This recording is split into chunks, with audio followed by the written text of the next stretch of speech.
रात का वक्त था। पिया ऑफिस से घर लौट रही थी। तभी उसे किसी के रोने की आवाज सुनाई देती है। वही सड़क किनारे एक औरत कंबल ओढ़े बैठी थी। वो रोने की आवाज उसी औरत की थी। पिया धीरे से उस औरत के पास जाती है। माँ जी, क्या हुआ आपको? क्यों रो रही हो? आप अपने घर क्यों नहीं जाती? रोते रोते वो अपने ऊपर से कंबल हटा देती है। पिया उसे देखकर बहुत डर जाती है। तुम तो चुड़ैल हो।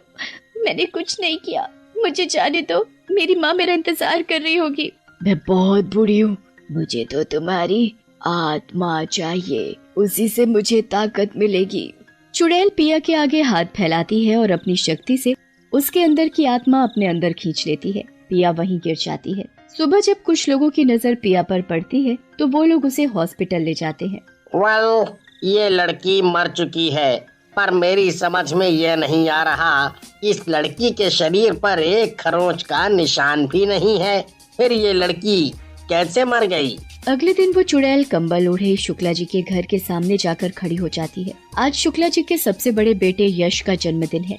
घर में पार्टी चल रही थी। कोई है क्या? मुझ बूढ़ी को कुछ मिलेगा क्या? क्या चाहिए? मैंने कई दिनों से कुछ नहीं खाया, मैं बहुत भूखी हूँ।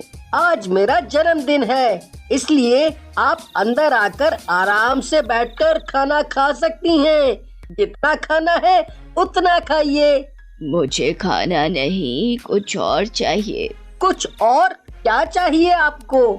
चुड़ैल अपने मुंह पर से कंबल हटाती है। तुम तो चुड़ैल हो। हाँ, मैं चुड़ैल हूँ और मुझे खाना नहीं, तुम्हारी आत्मा चाहिए। चुड़ैल यश के शरीर से आत्मा खींचकर अपने अंदर समा लेती है और फिर चुपचाप वहाँ से चली जाती है। यश को दरवाजे पर पड़ा देख उसकी माँ कुसुम जोर से चिल्ला पड़ती है। मेरे बच्चे, ये तुझे क्या हुआ? तू उठता क्यों नहीं? आंखें खोल, कुछ तो बोल। कुसुम के रोने की आवाज सुन अंदर से बाकी लोग भी बाहर आ जाते हैं। सभी मिलकर यश को अंदर ले जाते हैं। फिर डॉक्टर को बुलाया जाता है। डॉक्टर बताता है कि यश मर चुका है। सभी का रो रो कर बुरा हाल था। वहाँ चुड़ैल कंबल ओढ़े सड़क के बीचों बीच चली जा रही थी। तभी सामने से आती एक कार चुड़ैल को टक्कर मार देती है। चुड़ैल नीचे गिर जाती है। माँ जी, आपको लगी तो नहीं ना? मुझे माफ कर दीजिए, मैंने देखा नहीं था आपको। कोई बात नहीं बेटा, गलती मेरी ही है। मैं अब बूढ़ी हो चली हूँ ना, इसलिए गिर गई। इसमें तुम्हारी कोई गलती नहीं। आइए, मैं आपको अपनी गाड़ी से आपके घर छोड़ दूं। ठीक है बेटा, तुम्हारा बहुत बहुत शुक्रिया। रमेश को बिल्कुल भी पता नहीं था कि वो बूढ़ी औरत एक चुड़ैल है। चुड़ैल ने अपना मुंह कंबल से पूरी तरह ढक जो रखा था। माँ जी, ये तो बताइए आपको जाना कहाँ है? मतलब आपका घर कहाँ है? नुक्कड़ से थोड़ा आगे ही मेरा घर है, तुम मुझे वहाँ छोड़ दो। रमेश अपनी गाड़ी वहीं ले जाता है। लो माँ जी, आपका बताया हुआ रास्ता तो आ गया, अब आप आराम से अपने घर जा सकती हैं। चुड़ैल पीछे की सीट पर बैठी थी। तभी वो अपना कंबल हटाती है और बिना कुछ लिए मैं कैसे जा सकती हूँ?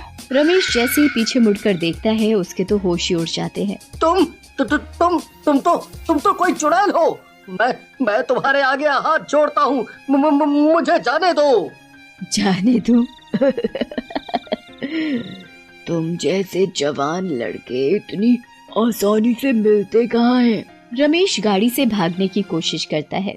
तभी चुड़ैल उसके अंदर से आत्मा को खींच लेती है। रमेश वहीं गाड़ी में मर जाता है। चुड़ैल शहर में अभी भी खुलेआम घूम रही थी, अपने नए शिकार की तलाश में। शहर में रोज एक इंसान मरता, पर उसके मरने का कारण अभी तक ना तो पुलिस को समझ आया और ना ही डॉक्टर को। राधिका अपनी माता श्वेता और पिता मनोज के साथ शादी से घर लौट रही थी। सभी कार में थे। तभी गाड़ी की लाइट चुड़ैल पर जाती है। पापा, गाड़ी रोको। क्या हुआ बेटा, तुमने गाड़ी क्यों रुकवाई? पापा, वो गाड़ी के बाहर देखिए, कोई औरत हमारी गाड़ी के सामने खड़ी है। हाँ, राधिका, तुम भी ना, डरा ही दिया था तुमने तो। मुझे लगा कहीं कोई हमारी गाड़ी के नीचे तो नहीं आ गया। माँ, वो बेचारी औरत इस सुनसान रास्ते पर अकेली जा रही है, देखने में बहुत कमजोर भी लगती है। क्यों ना हम उस औरत को लिफ्ट दे दे, उसे उसके घर तक छोड़ दे। मेरी बिटिया रानी का दिल बहुत बड़ा है, सभी के लिए अच्छा ही सोचती है। अच्छा जाओ, उस औरत को बुला लो। राधिका चुड़ैल के नजदीक जाती है। चुड़ैल ने अपने को पूरा कंबल से ढक रखा था। क्या हम आपको आपके घर छोड़ दें? बिटिया, मेरा कोई घर नहीं है, मेरे बेटे ने मुझे धक्का देकर घर से निकाल दिया है। अब मैं बूढ़ी औरत कहाँ जाऊँ? राधिका को उस पर तरस आने लगता है। ये तो बहुत बुरी बात है। अच्छा माँ जी, क्या आप हमारे घर चल सकती हैं? हमारा घर बहुत बड़ा है, आप जब तक चाहे वहाँ रह सकती हैं। मैं अपने पापा से बोलूंगी, आपके बेटे को समझाएंगे और आपका बेटा आपको वापस घर बुला लेगा। मेरे पापा पुलिस हैं। तुम इतना बोलती हो तो ठीक है, मैं तुम्हारे साथ तुम्हारे घर चलूंगी। फिर राधिका अपने माता पिता को सब बता देती है और चुड़ैल को अपने साथ अपने घर ले जाती है। घर पहुंचकर, माँ जी ये खाना लीजिए, खाना खा लीजिए और फिर आराम करना। पर माँ जी, आपने इतनी गर्मी में ये कंबल क्यों ओढ़ा हुआ है? वो मैं बहुत बूढ़ी हूँ ना, तो मुझे गर्मी में भी ठंड महसूस होती है बहुत। अच्छा, वो तुम्हारी बिटिया कहाँ है? वो माँ जी, उसका नाम बिटिया नहीं राधिका है। वो बहुत थक गई थी इसलिए आते ही सो गई। सुबह उसे कॉलेज भी जाना होता है। श्वेता उसे खाना देकर सोने चली जाती है। आधी रात का वक्त था, सभी गहरी नींद में सोए हुए थे। वहाँ चुड़ैल राधिका की आत्मा निकालने की ताक में थी। चुड़ैल चुपके से उसके कमरे में जाती है, पर मनोज को कुछ आहट सुनाई देती है तो वो उठ जाता है। कौन है वहाँ? चुड़ैल मनोज को देखकर वापस अपने कमरे में भाग जाती है। कोई बात नहीं, अभी मैं कुछ दिन और इस घर में मेहमान हूँ, आज नहीं तो कल सही, फिर राधिका की आत्मा मेरे पास होगी। सुबह होती है।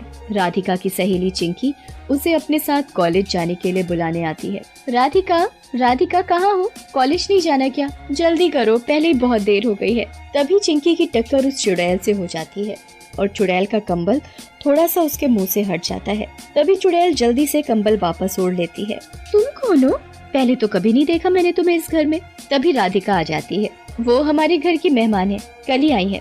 पर वो उसकी सूरत। अब देर नहीं हो रही है तुम्हें? चलो अब रास्ते में सब बताती हूँ। दोनों सहेलियां घर से कॉलेज के लिए निकल जाती हैं। रास्ते में चलते चलते, राधिका, वो जो औरत तुम्हारे घर में है वो कुछ अजीब है, मतलब उसकी सूरत बहुत डरावनी थी देखने में। मैंने अभी तक उस औरत की सूरत नहीं देखी। वो हमेशा कंबल ओढ़े रहती है और हाँ, वो 1-2 दिन में वहाँ से चली जाएगी। बेचारी के बेटे ने उन्हें घर से निकाल दिया है। मैंने पापा को बोला है उसके बेटे को समझाने के लिए। और तू भी ना कुछ भी बोले जा रही है, डरावनी सूरत। मैं फिर भी बोलती हूँ, अपना ध्यान रखना। अच्छा मेरी माँ, ठीक है। देखो कॉलेज भी आ गया, अब चलो। कॉलेज की छुट्टी के बाद चिंकी अपने घर और राधिका अपने घर चली जाती है। पर राधिका के दिमाग में चिंकी की कई बात घूम रही थी, इसलिए राधिका आधी रात को चुपके से उस चुड़ैल के कमरे की खिड़की से झांक कर देखती है। उस बूढ़ी औरत को चुड़ैल के रूप में देखकर राधिका पसीना पसीना हो गई। डर से उसका बुरा हाल था। चिंकी ने बिल्कुल सही कहा था, जो उसने देखा था वो सही था। ये सच में कोई चुड़ैल है। पापा को बताती हूँ अभी जाकर। जैसे ही राधिका पीछे मुड़ती है, चुड़ैल उसके पीछे खड़ी होती है। बिना मिले ही चली जाओगी बिटिया रानी। माँ, पापा मुझे बचाओ। राधिका की आवाज सुनकर उसके पापा और माँ दौड़े चले आते हैं। राधिका को चुड़ैल के सामने खड़ा देख चौंक जाते हैं। चुड़ैल? हाँ, मैं वही बूढ़ी औरत हूँ जिसे तुम अपने घर में मेहमान बना कर लाए थे। अब तुम्हारी ये बेटी मरने वाली है, क्योंकि मैं अब इसकी आत्मा निकालने वाली हूँ। मनोज जल्दी से अपने कमरे से पिस्टल निकाल कर लाता है और उस चुड़ैल पर चलाता है। मुझ पर तेरे इस खिलौने का असर नहीं होने वाला। मैं सभी आत्माओं को मिलाकर बनी हूँ। जवान लड़कों और लड़कियों की आत्मा निकालती हूँ मैं। उनकी आत्माओं को अपने अंदर कैद करने से मुझे बहुत ताकत मिलती है। मुझ में बहुत शक्ति आ जाती है। मुझे बहुत अच्छा महसूस होता है। छोड़ दो मेरी बच्ची को, छोड़ दो। वो तो तुम पर तरस खाकर तुम्हें अपने घर में लेकर आई, तुम्हें पनाह दी अपने घर में और तुम उसे ही मारने चली हो। अब मैं जरा भी नहीं रुक सकती।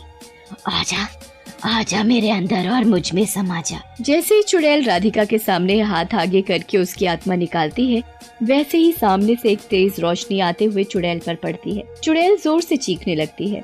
वो रोशनी राधिका के दादाजी की तस्वीर से आ रही थी। राधिका के दादाजी राधिका को अपनी जान से भी ज्यादा प्यार करते थे, इसलिए मरने के बाद भी वो अपनी तस्वीर के जरिए चुड़ैल पर वार कर रहे थे।